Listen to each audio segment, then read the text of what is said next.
Walk and blow me, no blow position. You, Mr. Deputy Speaker, Question blow me, talk sabe, me like asking me go Prime Minister, also acting Treasurer. Papua New Guineans, the lowest income earners were earning 3 kina 50 an hour, and that equates to 28 kina per day. Even now, 5 years later, our lowest income earners are making 28 kina per day. This tin of fish,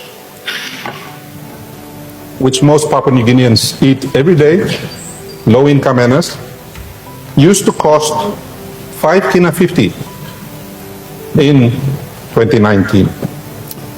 This morning, it's 7 kina 50 in Port Moresby. In other parts of the country, it's more than 7 kina 50.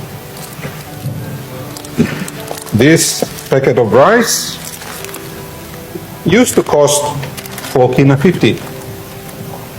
Today, it's 6 kina in Port Moresby, and in other parts of Papua New Guinea, in Isipik, it's up around 7 kina.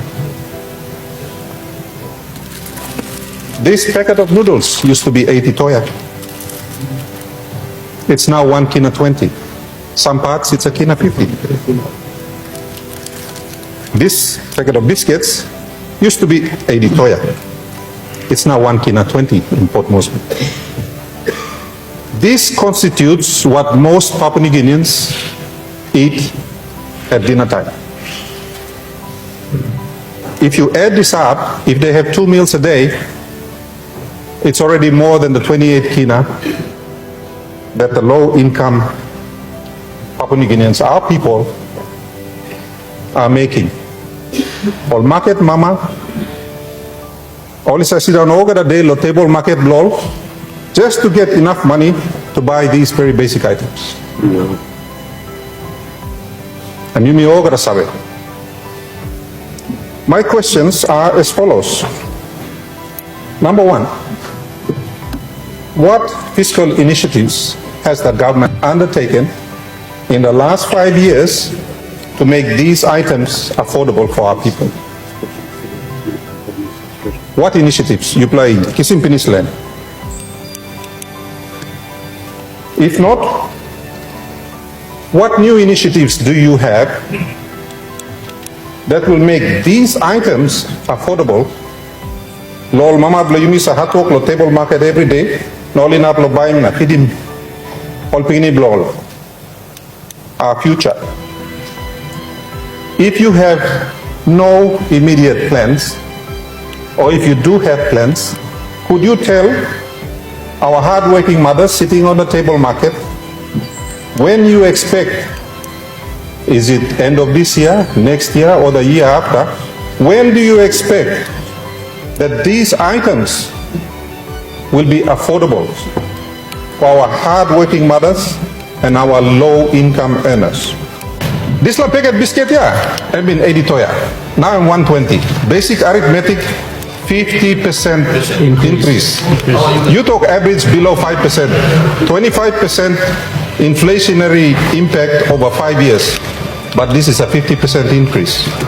No. People of Papua New Guinea pay him the largest amount of money of any member of parliament. Yes, there is a reason. Yes. He cannot pass the buck to the opposition when he controls all of the levers of state. That's not walk and blow him. He no blow opposition. You have the solutions.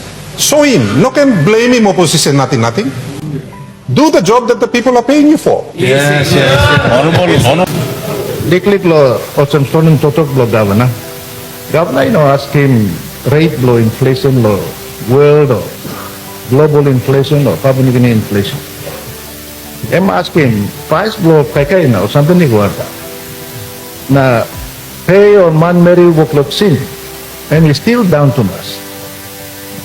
Me expecting Prime Minister lo talking this honorable house na country. Why the price controlling mechanisms are not in place?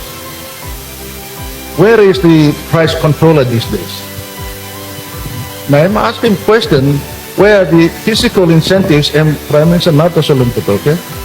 And put in place. What are those physical incentives that he has put in place to help the businesses in the country, especially the manufacturing industry, who provide some of the biggest jobs, employment opportunities in the country. I just want to remind the Prime Minister, when he refers to former governments, just like myself, he was part of the former government. Yes, yes. We need to stop passing the buck and start fixing the problems.